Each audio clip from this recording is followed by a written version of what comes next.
क्या आप जानते हैं कि जिस पहाड़ को आप आज अपनी खिड़की से देख रहे हैं, वो कल शायद वहां ना हो? भारत की सबसे पुरानी पर्वतमाला अरावली, जो हिमालय से भी करोड़ों साल बड़ी है, आज एक स्केल से नापी जा रही है। एक नया नियम आया है, 100 मीटर का नियम। लेकिन क्या ये नियम अरावली को बचाएगा या उसे बिल्डर माफिया के हवाले कर देगा? आइए जानते हैं अरावली की इस महाजंग की पूरी हकीकत। अरावली सिर्फ पत्थरों का ढेर नहीं है, ये उत्तर भारत का फेफड़ा है। ये वो कुदरती दीवार है जो थार रेगिस्तान की तपती धूल को दिल्ली और हरियाणा में घुसने से रोकती है।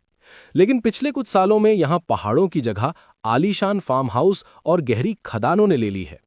दिसंबर 2025 में एक बड़ा विवाद शुरू हुआ। सुप्रीम कोर्ट और सरकार के बीच एक सहमति बनी कि कानूनी रूप से अरावली पहाड़ी सिर्फ उसी को माना जाएगा जिसकी ऊंचाई जमीन से 100 मीटर या उससे ज्यादा है। यहीं से सारा बवाल शुरू होता है।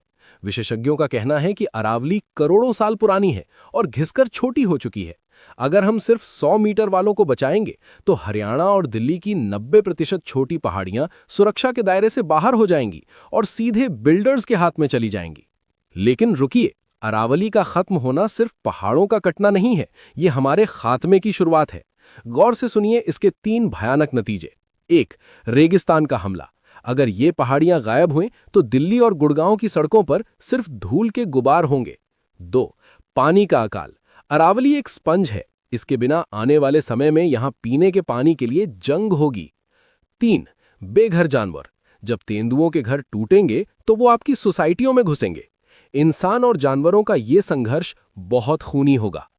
लेकिन सिक्के का दूसरा पहलू भी है। सरकार का कहना है कि ये नियम स्पष्टता लाने के लिए है। पहला फायदा, अब पहाड़ और टीले के बीच की परिभाषा साफ है, जिससे कोर्ट कचहरी के चक्कर खत्म होंगे। दूसरा फायदा, इससे सरकार अपना पूरा ध्यान उन ऊंचे शिखरों पर लगा पाएगी जो वास्तव में अरावली की रीढ़ है। सरकार का तर्क है कि देश के विकास के लिए पत्थरों की भी जरूरत है। विवाद बढ़ता देख 24 दिसंबर 2025 को सरकार ने एक बड़ा कदम उठाया है। पूरी अरावली रेंज में नई माइनिंग पर रोक लगा दी गई है और अरावली ग्रीन वॉल का काम तेज कर दिया गया है। यानी सरकार अब ड्रोन और सैटेलाइट से इन पहाड़ों की पहरेदारी कर रही है।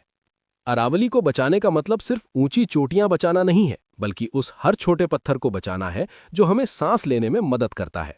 आरोप लगते रहे हैं कि ये नियम रसूखदार नेताओं के अवैध फार्म हाउसों को बचाने के लिए लाए जाते हैं, लेकिन असली फैसला वक्त करेगा।